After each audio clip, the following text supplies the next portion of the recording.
In the Bavarian town of Kulmbach, 1881, Hans Wilsdorf was born into comfort until tragedy struck, shattering the gentle rhythm of his early childhood. By age 12, both his parents were gone, leaving Hans and his siblings orphans, adrift in a world that suddenly felt cold and unfamiliar. Their uncles, unable or unwilling to care for them, sold the family business and sent the children to a strict boarding school in Coburg, far from the warmth of home. The comfort of family was replaced by cold discipline, rigid routines, and the echoing solitude of empty dormitories. Hans learned self-reliance the hard way, forced to suppress his grief and depend only on himself, even as he longed for the affection he'd lost. The harshness of boarding school forged his resilience, teaching him to endure and adapt in the face of adversity. He excelled in mathematics and languages, pouring his energy into studies, seeing education as his only escape from a life of uncertainty. While others dreamed of adventure or play, Hans focused on survival and self-improvement, determined to shape his own destiny. The loss and hardship didn't break him. It planted a fierce determination, a quiet fire that would burn for years to come. He resolved to build a life that couldn't be taken from him, a future that would be secure and unassailable. These early scars became the blueprint for his ambition, shaping his dreams and fueling his relentless pursuit of success. Hans quietly gathered the skills he'd need to build an empire, studying not just for grades, but for the future he envisioned. The orphan's pain became the foundation for a relentless drive, a hunger to prove that loss could be transformed into greatness. He would create something permanent, something perfect, an enduring legacy that would outlast the pain of his past.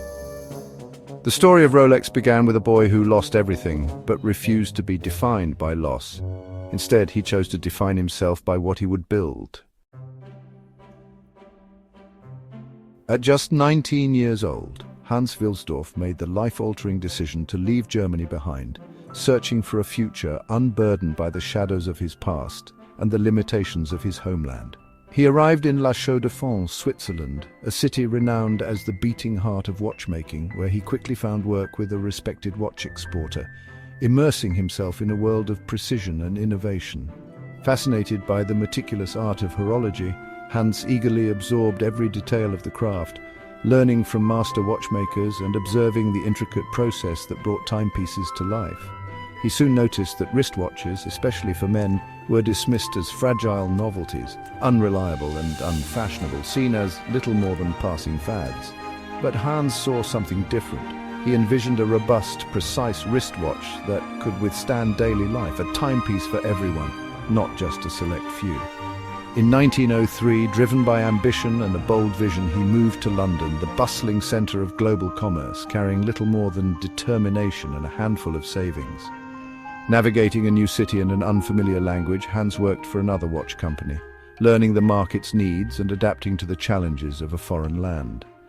He lived frugally in a modest boarding house, building contacts, writing letters late into the night, and earning a reputation for diligence and reliability. Hans studied what customers truly wanted and identified what the industry sorely lacked: reliability, style, and innovation in wristwatches. The vast reach of the British Empire made London the perfect launchpad for an international brand, connecting him to markets across the globe. Hans's outsider perspective became his greatest advantage, allowing him to see opportunities others overlooked. The orphan spirit that shaped his youth fueled his tenacity, driving him to overcome every obstacle in his path. With unwavering resolve, Hans was ready to build his own company in a foreign land, determined to leave his mark on the world. The stage was set for a revolution in timekeeping as Hans prepared to challenge convention and redefine what a wristwatch could be. Hans Wilsdorf stood on the threshold of destiny, ready to transform the world of watches forever. In 1905, at age 24, Hans Wilsdorf and his brother-in-law Alfred Davis founded Wilsdorf & Davis. They imported Swiss movements, cased them in Britain, and distributed them to jewelers. Hans was obsessed with creating a wristwatch that was both beautiful and reliable. He pushed Swiss partners to achieve unprecedented accuracy in small movements. But the company needed a name, something short, memorable, and universal. In 1908, inspiration struck Rolex. The name was crisp, elegant, and perfect for a watch dial. Hans insisted the Rolex name appear on every watch, building a brand identity. He wanted Rolex to stand for quality and innovation. The birth of Rolex was the start of a relentless campaign to change public perception. Hans set out to prove that a wristwatch could be both beautiful and unwaveringly precise. For Hans Wilsdorf, beauty meant nothing without precision. He believed that a watch's true value lay not just in its appearance, but in its ability to keep perfect time day after day. He set his sights on the ultimate validation, the chronometer certificate, awarded only to the most accurate timepieces, a mark of excellence that few could attain. Wristwatches were dismissed as too small for such accuracy, considered mere accessories rather than serious instruments. But Hans was undeterred by the skepticism of the era. He pushed his Swiss supplier Egler to refine their movements relentlessly, demanding improvements that many thought impossible at the time. In 1910, a Rolex wristwatch achieved the unthinkable, earning the first Swiss chronometer certificate ever awarded to a wristwatch.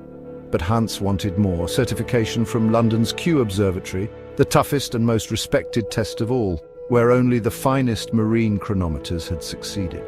After years of painstaking development and countless trials, a Rolex wristwatch finally passed Kew's grueling tests in 1914, setting a new standard for the industry. It was awarded the coveted QA certificate, a distinction previously reserved for marine chronometers, marking a historic breakthrough for wristwatches.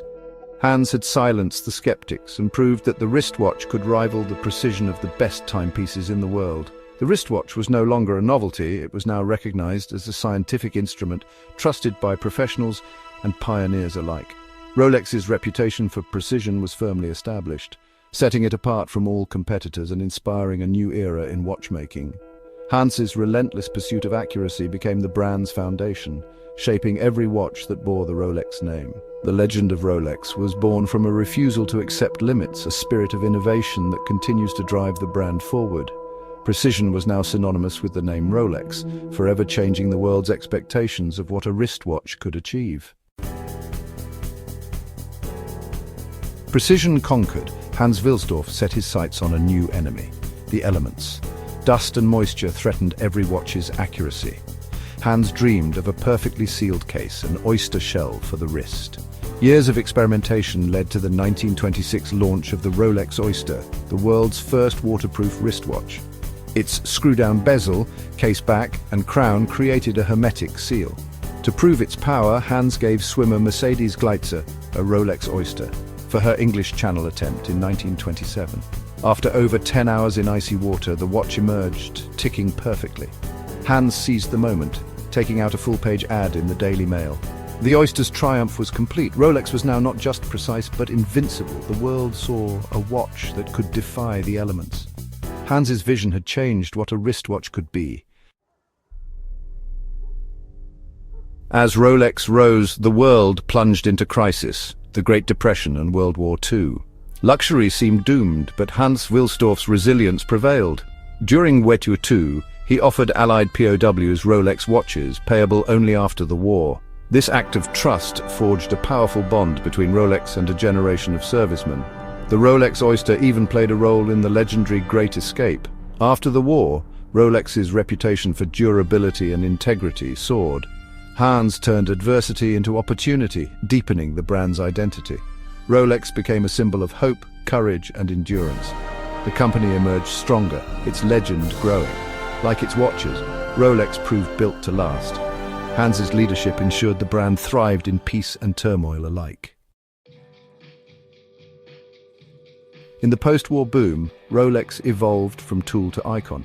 Hans Wilsdorf linked the brand with pioneers, explorers, leaders, and cultural legends. Rolex accompanied Hillary and Norgay to Everest summit and survived the Mariana Trench. Worn by Churchill, Eisenhower, and Paul Newman, Rolex became the watch of achievers. Purpose-built models like the Submariner, GMT Master, and Day-Date became emblems of adventure and leadership. Owning a Rolex was a statement of values and ambition. Carefully controlled production and high prices turned Rolex into an investment. Vintage models soared in value, reinforcing its luxury status. A Rolex became more than a watch. It was an asset, a legacy. The brand's mystique grew with every achievement. Hans's vision transformed Rolex into a global symbol of enduring worth. The orphan's creation was now a mark of success. Rolex was no longer just a timepiece, it was a legend. The crown had become a universal icon. Rolex is a fortress of secrecy in a world of corporate transparency. Owned by the Hans Wilsdorf Foundation, Rolex is free from shareholder pressures. This unique structure allows for long-term vision and independence. The company rarely grants interviews, and its Swiss facilities are shrouded in mystery. Production numbers and innovations are closely guarded secrets. This silence is strategic. Mystery fuels the brand's allure. Rolex controls every aspect of production, from its own gold alloys to in-house movements. Innovation happens behind closed doors, revealed only when perfected. The result? Unmatched quality and consistency. The crown logo is a global symbol of prestige and excellence. Rolex's dominance is rooted in its founder's perfectionism and privacy. By remaining a private kingdom, Rolex has become an enduring institution. The legend thrives, protected by secrecy and vision. Hans Wilsdorf's journey is a testament to turning adversity into greatness. Orphaned and alone, he forged an unbreakable will to build something lasting. His hardships fueled a relentless drive for stability and perfection. As an outsider, he saw opportunity where others saw limits. He made the wristwatch a precision instrument, waterproofed it, and built a brand that thrived in crisis. Every obstacle became a stepping stone. Rolex is now a global phenomenon, its crown a symbol of achievement and excellence. Through the Hans Wilsdorf Foundation, his legacy funds progress and art worldwide. He created a self-sustaining machine for excellence, immune to market whims. Hans's story proves origins don't dictate destiny. Resilience and vision can overcome any barrier. The boy who lost everything built an empire that endures. Hans Wilsdorf changed the world, one perfectly ticking second.